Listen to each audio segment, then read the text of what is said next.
Tisovec.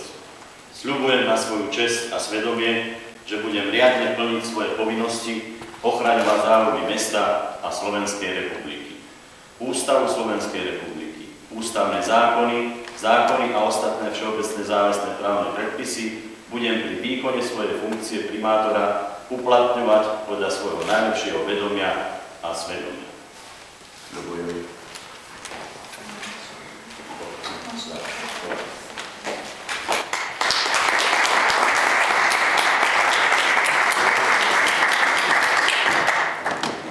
Tak ako aj teraz som povedal na slávnostnom zastupiteľstve, nič sa nemení na tom, čo sme hovorili pred voľbami, že naozaj Tisovec je predurčený na rozvoj cestovného ruchu, dokončiť čerpanie štrukturálnych fondov, to je rekonštrukcia základnej školy, regenerácia centra mesta a rekonštrukcia čističky odpadových vôd, čiže intenzifikácia. To bude ukončené postupne v rokoch 2011-2012.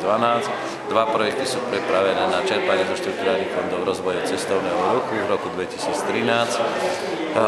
Rád by som bol, keby projekt Župačka naozaj naštartoval, lebo by to ovplyvnilo mimoriadne rozvoj tohto regiónu, hlavne našej samosprávy mesta Tisovec, ale celého okolia.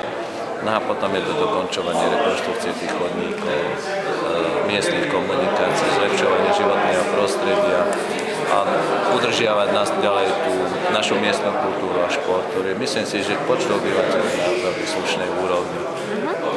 Dnes poslanci, ako aj vy ste zložili, prevzali ste osvedčenia.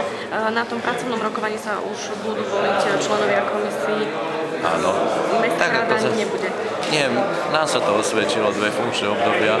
Samozrejme, že to predložím poslancov, je to na nich, ale keďže sú medzi nimi, dá sa povedať, 8 poslanci, ktorým sa to tiež ako táto práca páčila, bola veľmi pružná, efektívna, že tie komisie pracujú veľmi pružne a sú tam zaangažovaní práve tá širšia verejnosť, lebo aj Mestská rada je zložená len z poslancov, čiže tie komisie sú viac zaangažované cez aj neposlancov, cez občanov, ktorí majú záujem pracovať, takže toto sa mi zdá oveľa lepšie a je to aj pružnejšie rokovanie mestského zastupiteľstva. Ešte boli svedectvom aj toho, že naozaj, keď predseda komisie informuje o svojej práci a predkladá návrh, tak už potom poslanci povedia, buď súhlasia s tým, alebo nie.